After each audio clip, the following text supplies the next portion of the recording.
allegedly killed and dismembered by her daughter and granddaughter. It's a case that is stopping everyone in their tracks. It is May 27th, 2023. A quiet summer afternoon in a peaceful Maryland neighborhood. A neighbor looks over the fence and spots a thick plume of black smoke rising from the brush in a nearby backyard. Concerned, they call the fire department. By the time the fire trucks arrive, the flames have burned out and there is no sign of anyone around. It seems like a simple, harmless brush fire. Little do they know that Smoking Grill was the center of a real-life horror movie.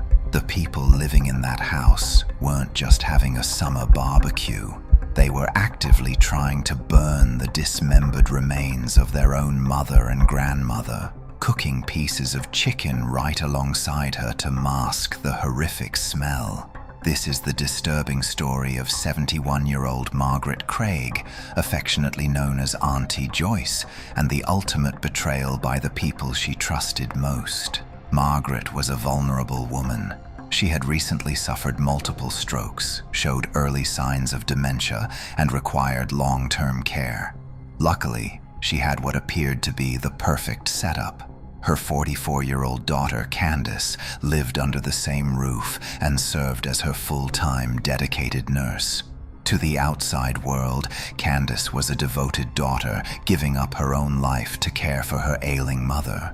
But on May 31st, Margaret's nephew drove over to the house. He hadn't heard from his aunt in a week. Knowing her fragile medical state, the family was terrified. When no one answered the door, he called the police for a wellness check and texted Candace to let her know. Her response? A simple thumbs up emoji. When Candace finally spoke to the police, she was perfectly calm.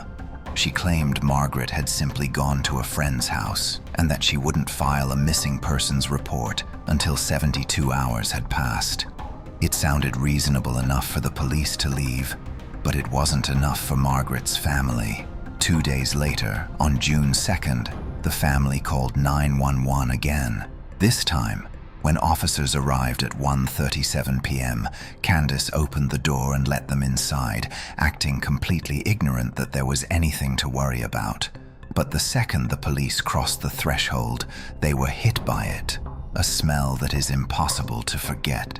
The overwhelming stench of decaying human flesh. The officers made their way to the basement. There, on the floor, were 3 white plastic trash bags surrounded by blood stains. One of the bags was open, visibly containing human brain matter, with a knife lying right next to it.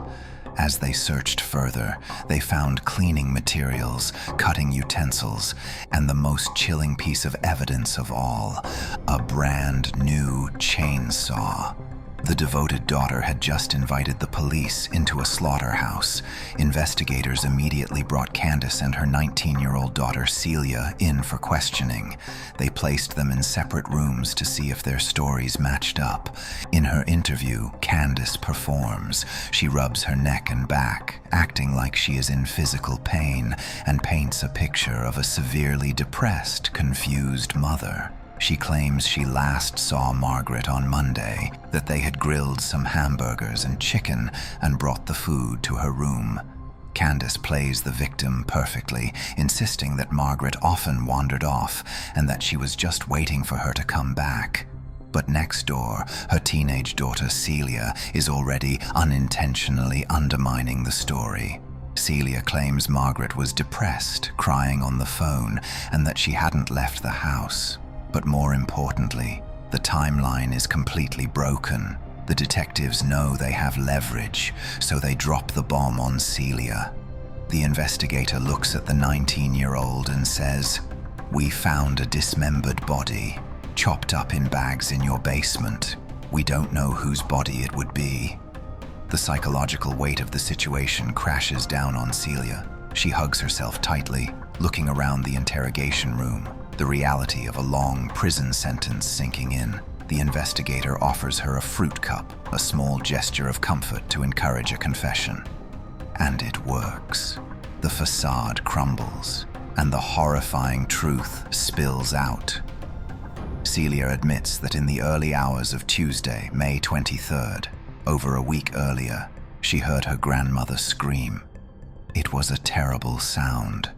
When Celia asked her mother about it, Candace brushed it off, claiming her boyfriend had just knocked something over in the basement. But the next day, Celia discovered the gruesome reality. She found her grandmother's remains stuffed inside a blue bin in the bedroom. But Celia didn't call the police. Instead, when she confronted her mother, Candace manipulated her. Candace used a twisted form of conditional love, telling her daughter, "I love you," as a way to secure her silence and complicity. Candace then enlisted her 19-year-old daughter's help to get rid of the body, the Amazon chainsaw that police found. Candace had ordered it specifically to dismember her own mother. So my mom came in my room. I was like, who's that screaming? She was like, bringing knocked something over, but it didn't sound like bringing knocked over something because she was in the basement. You know, I couldn't really hear anything. So you heard her scream basically from her room, and then your mother came in your room, and shortly after, and she said that it was Benny had knocked over something. Yeah. You just didn't think twice about it. Yeah, because she always, when she falls, she screams. She was someone who worked hard all her life. She was providing for her grown daughter who was living with her, her grandchildren, and she even allowed her daughter's boyfriend to live in the home. So this is a giving, caring, loving, compassionate, and understanding woman who was killed, who was asphyxiated by her daughter. And make no mistake, Miss Candace Craig absolutely committed this crime, and she is now being held accountable.